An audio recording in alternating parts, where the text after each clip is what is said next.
Hello, Toastmasters friends in Switzerland, and welcome to Tales of Toastmasters in Switzerland. Hello, Hilary, Helen, and Sabine, in the order that you appear on my screen. Hello. Hello, Hello, Hello. how are you? How are you tonight? Fantastic. fabulous. Yeah. Fantastic, fabulous. Another word from F. Come on, we're Toastmasters.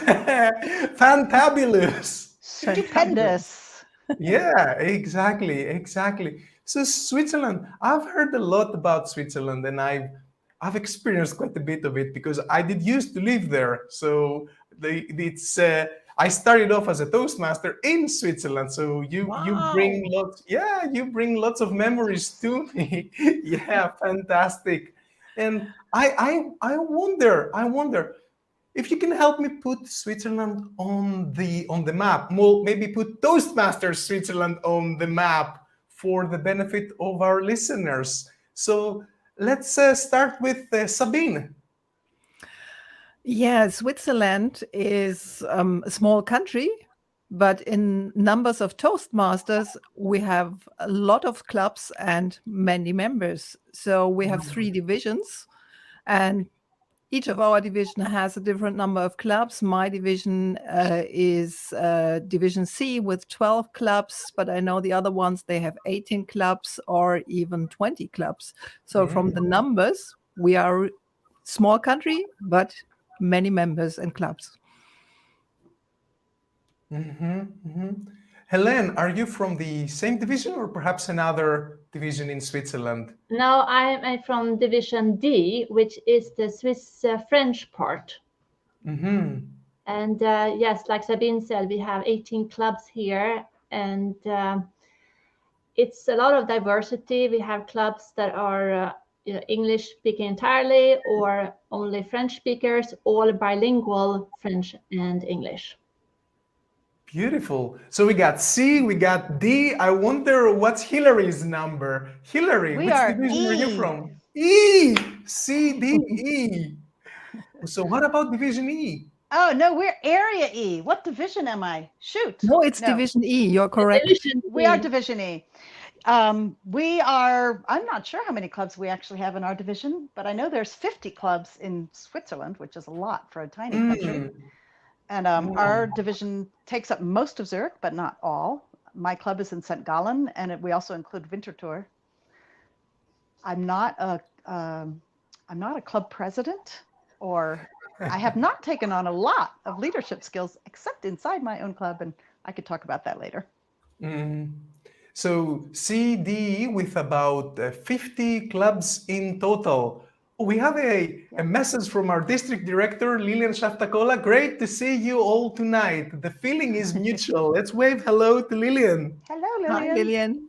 Lillian. So when I used to live in Switzerland, I was told that it has some of the oldest clubs in Europe. Have you heard about that? Yeah, I see Helen nodding. So Helen, why don't you take the lead on that and let us know?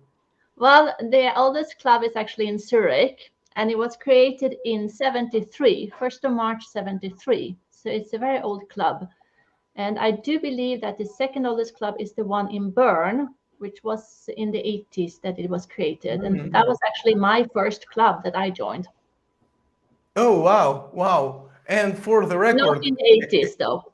yeah, for the record, the club that was created in 1973 is an old club, but a Toastmaster who is born in 73 is by no means an old Toastmaster, because when you spend time doing what we love to do, you find all the youthful creativity inside of you, don't you think? Absolutely. So a little bit on the history. So the oldest division is Division E, which includes Zurich Toastmasters. So then did the Toastmasters expand to the French-speaking part or the Italian-speaking part? Do you know those details? I wonder. Now, May Sabine, I comment yeah, on this? yeah. The divisions didn't exist in the beginning, and as we made these new allocations in every term. So we were not three divisions in the beginning, but we are now. And even now we are switching some clubs from one division to the other because it fits better or because of other organizational reasons. So it's Zurich, which is the oldest club. But I would like to share a story that we had on our anniversary of Toastmasters of Basel, the 25th anniversary. And we had invited one of the founding members, and she told us when they started, full of enthusiasm. And after 3 or 5 years, there was another Toastmaster club who want to start. And they were kind of, can we have a second Toastmaster here in this area? Are there enough people to do this? They were kind of afraid of the change. But there were other Toastmasters clubs founded, and now we are 9 Toastmasters clubs in Basel, only in Basel. So anyone who's afraid having a second Toastmaster club in their city, don't be afraid. There's enough space for all of us. So look at that, from humble beginnings, look at what Toastmasters Switzerland have created today. Now, perhaps this is a good time for us to discuss a little bit about the history of the club that you have chosen as your home club. So, respecting the history in Division E, let's start off with Hilary. Which is your home club, Hilary, and what would you like us to know about it? My home club is Toastmasters St. Gallen. We are a student organized club. It was actually began through the student union. We have a few little quirks, which is why I'm never the president. The president and at least a treasurer or a VP, E or M, has to be a student, which means that half of our club members are students and half of our club members are from the city. We actually started with 2 clubs in St. Gallen, and neither of them could charter. So we joined together and became Toastmasters St. Gallen. The club struggled at the beginning, which I think is normal for many clubs. And of course, if it's student run, that means there's a lot of turnover. The students come and go. So you get students who come in, it's 18, 19, 20 years old. Generally, they're going to take off and do some time abroad or something like that. So it's very important that we have a mix of members just for continuity in the club. It's very youthful. There's a lot of youthful energy there, as you can imagine, with a bunch of 20-somethings. And it's a lot of fun. We're very lighthearted. Well, I We have a meet on suggestion Monday for you. nights. Yeah. Go ahead. I have a suggestion for you, Hilary. You've brought up the idea of being club president a couple of times now. So I'm pretty sure that you can use your negotiation and persuasion skills that you've built in Toastmasters to convince the university over at St. Gallen that you are a lifelong learner. So by definition, a student in your essence. And there you can be president. I have to convince the student club. It's a student union club, so they're the ones that set the guidelines. But to be honest, I think it's really fantastic to watch these young students take on these leadership roles. They get thrown right in there, and they learn a lot. And we've had club members who came out of our club. We have one who's starting a club in Winterthur, and he said that his role as president of our club taught him more about leadership than 3 years at the university.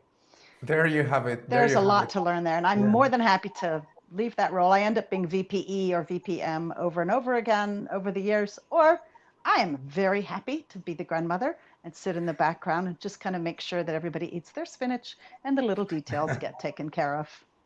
I always marvel at the potent mixture of different ages that Toastmasters brings together, all gather around the same activity. And I would say that this seems to be unique to its size and extent in Toastmasters as an organization. Now, I would like to hear from Sabine. How is the picture in your club? How is the club called? And let us know what is special about it. So I'm a member of 2 clubs, Toastmasters of Basel, which is the first club in Basel where we celebrated the anniversary. And I'm also a member of Innovative Speakers Alschwil, which is a lunch club. We are meeting over lunchtime. So one is meeting in the evening, the other during lunch. And we both have a great atmosphere. We are still online. We didn't go back, although we sometimes have hybrid meetings. That's a new experience that we learned in the last months, to have and organize hybrid meetings. And I think these are the things that you don't expect from Toastmasters. We're talking about public speaking, but how to organize online meetings to be efficient and smooth, and to organize hybrid meetings. These are the things you learn on the go while you're doing it. And that's what I appreciate about Toastmasters. There is a lot of additional stuff that you can learn besides public speaking, like leadership roles, technical stuff, or anything else. Yeah, perhaps a good idea, listening to you, Sabine, is that instead of talking about skills and skills development, we can be talking about an entire toolbox of complementary tools that we build in Toastmasters. Yeah. Helene. And as you've seen the Yeah, district conferences that we did, the large number of people that we can now handle in online meetings, 400, 600, 800, that's all great experience for your professional life too. Absolutely, absolutely. Toastmasters is the place where you want to experiment and see what works for you, and hopefully what works for you also works for others, and then put together a team and perform. And then before you know it, in your professional activities, you got it. You have the tool, you have created the tool, and you can use it. But now it's Helene's turn to tell us about her club or clubs. Helene. My club is Lakeshore Speakers in Neuchatel, and I'm the founding member of that club. And it was chartered. We chartered in 2016, and since then we have had great success in the club. We have been president distinguished every year except one, where we were select distinguished. I'm very proud of it. This is my little baby. So, we try to motivate every member, and they're here, and we are doing well this year as well. It's a fun meetings and very supportive. We have had good success, so I'm very proud of it. It was hard work to get it chartered and get it started, because we were the first in this region of Neuchatel, and we are kind of an hour away both from Bern and from Lausanne, which would be the most closest Toastmaster clubs in the vicinity, and therefore we couldn't really draw many experienced members to our club. But even though we managed to create it, and that's something that I'm very proud of, and we're still going strong. That's a wonderful story, Helen. And it does sound like this would make a wonderful speech for all of us who aspire to found more clubs and share the benefits that we have reaped from Toastmasters. Oh, we got great smiles. You are all fantastic. Look at that. This is a comment that you earned, dear friends. Now I hear your choice of words. A club being like a baby, or being a grandmother, making sure everybody eats their spinach. And I can't help but rejoice in seeing the care, the attention that you bring to Toastmasters, all three of you. So it's not just a thing that we do, as I understand, for all three of you, but it's a thing that we bring our best self to. And I'm It certainly sure, keeps me there. yeah. But I'm sure that part of becoming your best version of yourself today has had something to do with your journey in Toastmasters. So now this is the time to get a bit deep down and personal. So what is your story and your moment of glory in Toastmasters, Sabine?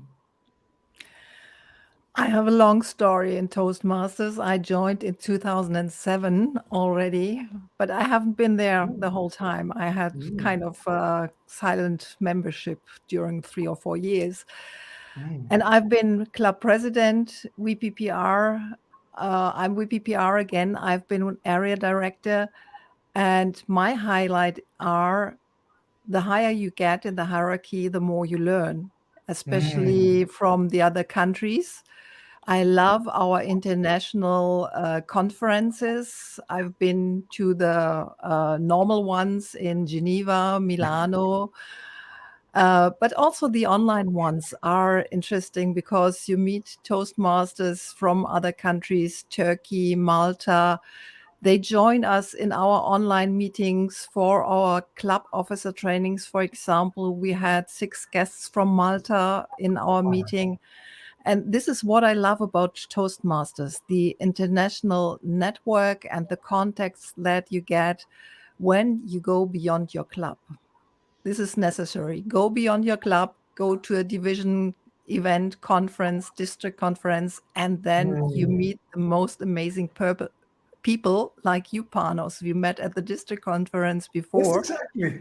and you get friends all over the district.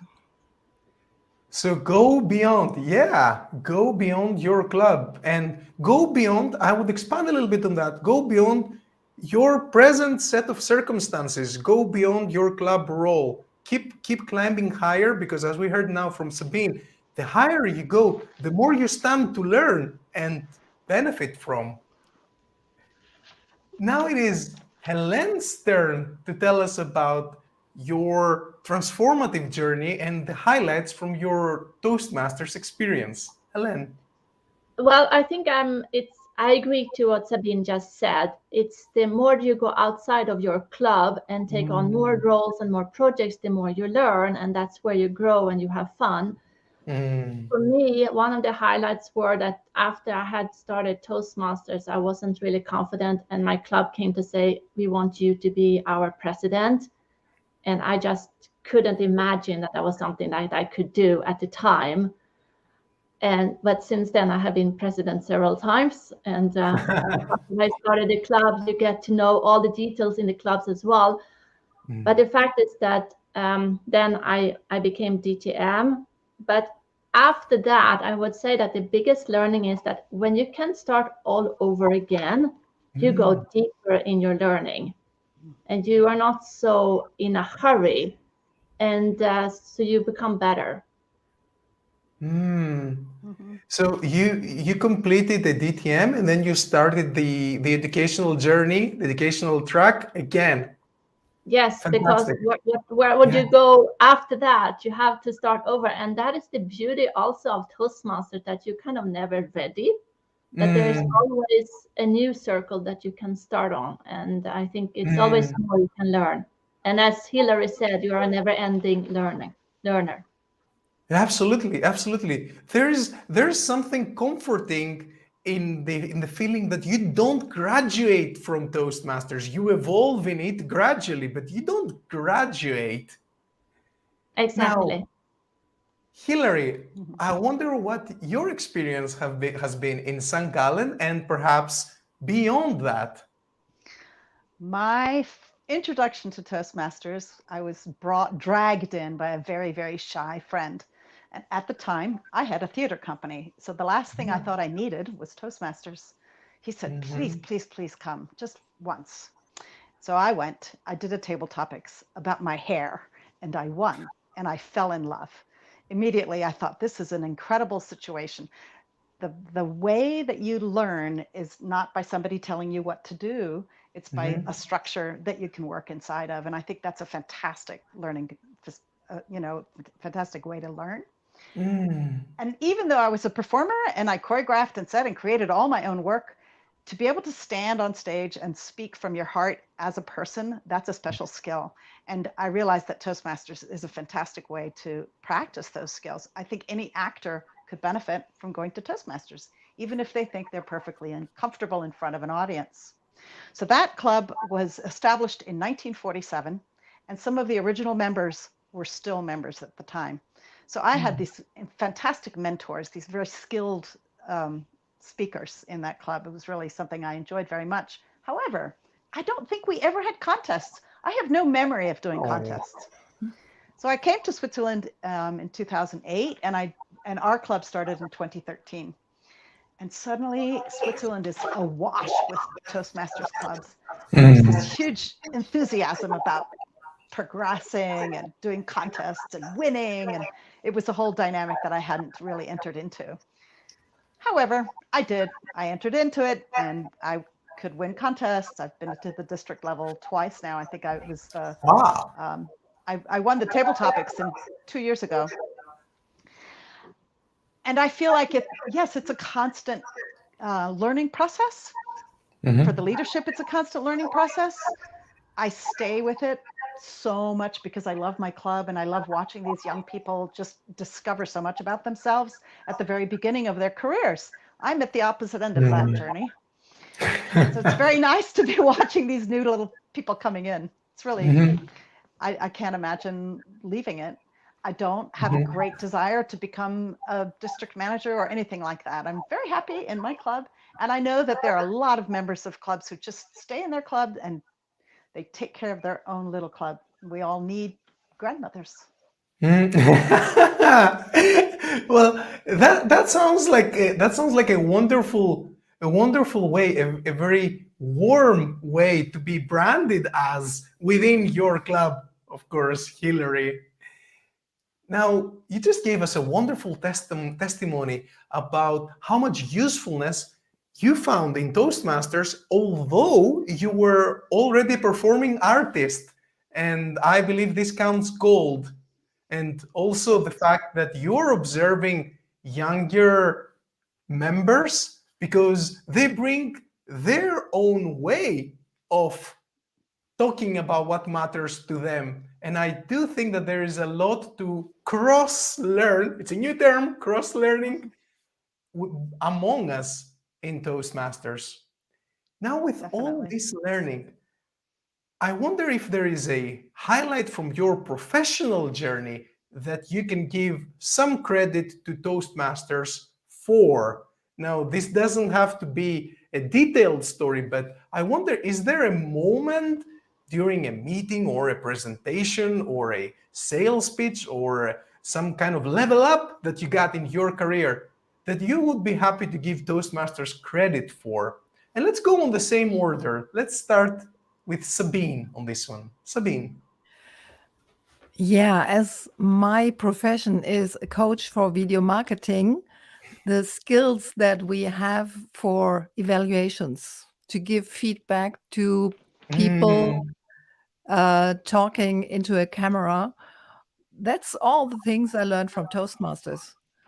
How to give feedback, the small things that you should look at. So I can really transfer it completely to my professional life. But there's also another thing where what I remember is I started long ago and I was also president in another international organization. And I was never afraid to stand in front of an audience of 100 or more people because I got the experience from Toastmasters. While other people are afraid, I never was. Yes, look at that. Look at that. You had already gone beyond that fear, which is natural, and it is as much natural to overcome that fear. And let me take what I just heard from you one step further. Now, any member of your club, when they get the benefit of receiving feedback from you, they are getting professional feedback just by showing up in Toastmasters and giving a speech. Now, look at that, a world of benefits.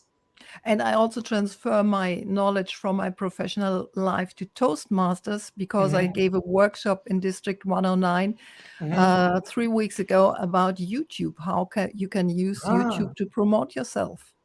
Yeah, look at that. Look at that. Look at that. We reap benefits and then we pay them forward. Yeah. Now, Helen, is there what would be a moment in your career that you would say, hey, I conquered that and I got Toastmasters to thank for this? Helene. I think there are many things. First of all, I also am a coach and I gave a lot of workshops and in particular in career transition. And I remember that in the beginning of my work, I used to speak in a speed that nobody really followed. And that's something that I have learned from Toastmasters to slow down and use pauses. The second thing was on the same subject that I used to speak so much that my jaws used to ache when I came home. So it's also a question of that you don't include too much information or vocabulary in your message that you take the time so people can have the moment to receive what you're saying. And I think that's what I have learned in Toastmasters. Also about, like in business meeting, that you manage time. Time is precious, and you shouldn't just go on and just abuse time. It's, you have an agenda and you keep it to that. And I think that is really important also, that something that you have learned. And I personally, you get annoyed when somebody else is managing a meeting and they don't keep to time. I think that is something that's very valuable that we learn in Toastmasters, and that I have done and have used a lot in my professional life. You know, it's unavoidable to compare and contrast the way we as Toastmasters understand communication compared to others who have not yet had the chance to go through a similar experience. It's unavoidable. And Helene, it also sounds like you found the platform in Toastmasters through which you can master yourself, like control your instrument of voice. And if this does not count as self-development, I do not know what does. No, that's true. Exactly. Now, Hillary, so you were already a performing artist before joining Toastmasters, but nevertheless, you learned a lot from Toastmasters. Now, can you tell us about a moment in time that you realized that, hey, this is the power of Toastmasters? Hillary. I think the first time I entered a competition in the area level, I did not win. However, there were women there who said, we want you to give that speech at a women's conference. And I was able to give that speech in women's conferences for several years after that. I just had to expand on it. Part of me has stayed in Toastmasters because I feel like I have something to say. Maybe that's a bit egotistical. So that was really exciting for me to realize, oh, I can make this work. I can take what I have to say somewhere else besides Toastmasters. And also, in my profession in theater, it's movement theater.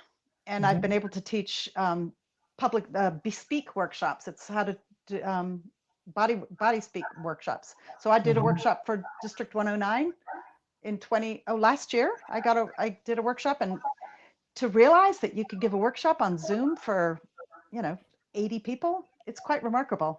To figure out how to learn how to do that and set up a structure that works and make sure that everybody gets something out of the workshop. That was a wonderful learning experience that I deeply appreciate. And as a result of that, I've been teaching other workshops for body language. I teach them in person at our own club once a year. I've done them I'm doing it for Zurich now. I'll be doing a second workshop. So it's just opened a different world for me. Obviously, as a theater person, I'm a mime. That's my training. So I know a little bit about working with our body and what our bodies have to say. And Toastmasters have given me a great opportunity to share that. Absolutely. And it also gave you possibilities and opportunities. Now, isn't it wonderful that during the moment in time that I guess you felt a little bit shaky not winning the contest, but you were approached by people who you had won over. You had won their hearts, and they gave you an opportunity to speak on another platform.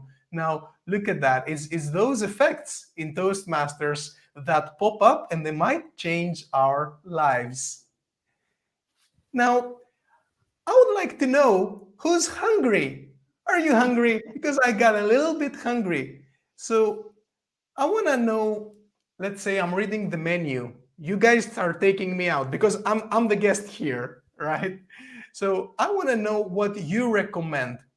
But shortly, like Panos, I recommend that you try this out because I think it's wonderful and you're gonna like it. I see all of you are thinking. So for all of us that are planning to either visit Switzerland again, like I am planning to, or visit Switzerland for the first time, let's have 3 solid tips on what to try.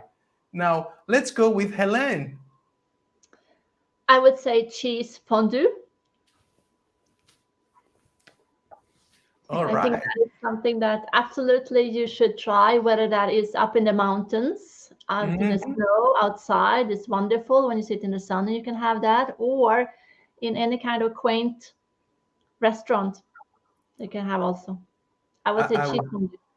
I would definitely go for it, especially in the setting that you have described. And it's very convincing with your fireplace in the back and your wooden decoration. Wow, wow.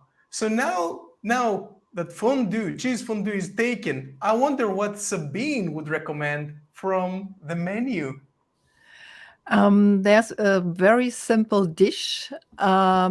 When you go to the mountains in a hut or somewhere, but you can get it mostly everywhere. But especially if you are hungry after a hike, it's Mhm. Elpler Makronen. It's of pasta, potatoes, cream, onions. It's very delicious, and it's the best meal after a hike or after skiing somewhere on the top of the mountains. Absolutely. You add cream to anything, it becomes instantly delicious. Yeah, I love the sound of that. So, are we still in the mountains, Hillary, or have we approached the city? Because I wonder what dish you would recommend, Hillary. The one dish that I crave when I think about Switzerland is during the fall season, they have the wild menu at restaurants. Ah. They have, I don't know how much it is over in the western part of the country, but it's venison and red cabbage and maronis or chestnuts, and often like a stewed pear. And it's an absolutely delicious meal if it's done well. And it's something I'm always looking for, the best wild menu that I can find. And I have friends who go hunting, and I have venison in my freezer, and I'm sitting at the moment at a holiday house, and my pot of venison stew is waiting for me after this interview. Oh, I think you outcompeted everything else. Apologies to Helene and Sabine, but Hillary is living the dream, my friends. Oh, wow. Now, one thing that surprised me in Switzerland, or surprised me in places other than Switzerland, is how integrating the dinner in the middle of a club meeting can be. It's an integrating function, and it's an integral function of a club. I wonder if your clubs do this or used to do it and are about to do it again. No, I see some no, but I wonder, and I would like to shortly hear from all three of you before I give you the chance to invite our listeners to your club meetings. Now, I wonder what would be a good practice that you can share with us on how to build a good club culture. Sabine. The first thing is creating a welcoming atmosphere by greeting everyone who comes into the door. And as you said, the break in the middle of our meetings, it's only a 10 minutes break, but it's so important to connect with people, with new guests. Just in this 10 minutes, you can make up real connections with the people. And some people have to leave already after the meeting. So the 10 minutes in the middle are the time to get in connection with them. And we see it very important. And also having a drink afterwards is a good thing to have a great atmosphere in the clubs. And that's what we are missing at the moment in online meetings. But we will go back, I'm sure. Yeah, I hear you. Either dinner or drinks, or ideally both. And even if it's just a 10-minute interaction, it is Yes. enough to warm a person's heart to Toastmasters. Helene, what would be your tip for building a great club culture? Well, first of all, it's also like Sabine said, it's in the beginning of the meeting that you greet the guests, and even before that, you correspond with them before and say that they're welcome, and you explain how the meeting is going to happen and what's going on. After our meetings, and we meet in person, I and my partner, who also is a Toastmaster member in our club, we have been the ones who prepares the apéro for all the and that is there's an informal apéro. Those that can stay, they can stay. Those that have to leave, they leave. There's not an obligation to stay on. But those are usually the ones that we can really connect with the guests, and we can explain how the club is working and what Toastmasters is really about and how they're feeling about everything. And that has really been a really good thing to have, the aperos, to gel the community within our members, but also to get new members. So Yeah, played a beautiful, good beautiful. role. The Aperol Masters. Yeah, that sounds Yeah. beautiful. That will make you particularly likable within your club. Now, Hillary, what will be your tip for having a cozy and warm club culture? Well, I agree with everybody else, and also creating a mentor system so that people connect Mm, one-on-one with new members and guests. I think it really mm, helps pull people into the club and keep them there. We have parties from time to time. We have pre-drinks once a month. Our club is at a university, and we meet at 8 o'clock on Monday evenings, and we get kicked out of the building by 10. So we actually don't have time. Our meeting actually starts at 8:15. We don't have time to do something in between. Sometimes we mm, go out for drinks afterwards, but even that, mm, it's rather late for a lot of people. So uh-huh. having parties and trying to find other ways that we get together as a club. It's been interesting with Zoom. In some ways, it's almost more intimate, just because, I don't know, you're talking to people, you get to know people a little differently than when we're in person. We're kind of running in and Mm, out. yeah. But really, I think communicating with the members and encouraging people to communicate one-on-one. We have a WhatsApp group. Often little conversations show up in that group, and I think that really helps. Absolutely. So we got a suggestion from Paula. Let's go out for pizza. Paula is the District 109 PR manager. And yeah, great suggestion. Now, friends, I want to say how beautiful it has been to hear from all three of you, how you warm up hearts within your clubs, how you make individuals feel valued and welcome and supported through mentoring. And I am absolutely certain that the divisions in Toastmasters Switzerland will be growing. Yes, it is growing. Now let's have a goodbye message from all three of you, and this is a chance you get to invite our listeners to your club meetings that are happening online. So now, following the same order, Sabine. As we're still meeting online, you can join us at any time. You find our websites, Toastmasters of Basel, Innovative Speakers Altschwil, and we already had guests from Singapore and Philippines in our meetings because they Wow. found us somehow. So there is lots of opportunities. And for those who are watching, also watch the other Tales of Toastmasters that we will link at the end of this video. Fantastic, fantastic. Helene. Well, you're all welcome to Lakeshore Speakers in Neuchatel, and we have a really fun group of Toastmasters, old and new. And at the end, you will get to taste my sourdough bread that I bring. Oh, look at that. I don't know where I'm going to go first. Hillary. Well, we meet every Monday night. We're also on Zoom. We're on Zoom until the end of February. We have a funny schedule because we have to match the university. Once the school students are back in school, we meet every Monday. But for the moment, we are alternating Mondays. And we also do hybrid. We have great technology at the space that we use at the university. And it works very nicely for us to have a hybrid meeting. I even taught a workshop in a hybrid format, which was rather fascinating. Check us out.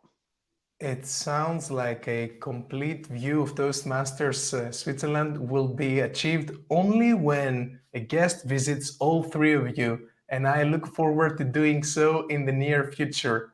I want to thank you so much for all your sharing today, and I look forward to seeing all three of you and you listening soon online in Tales of Toastmasters and beyond.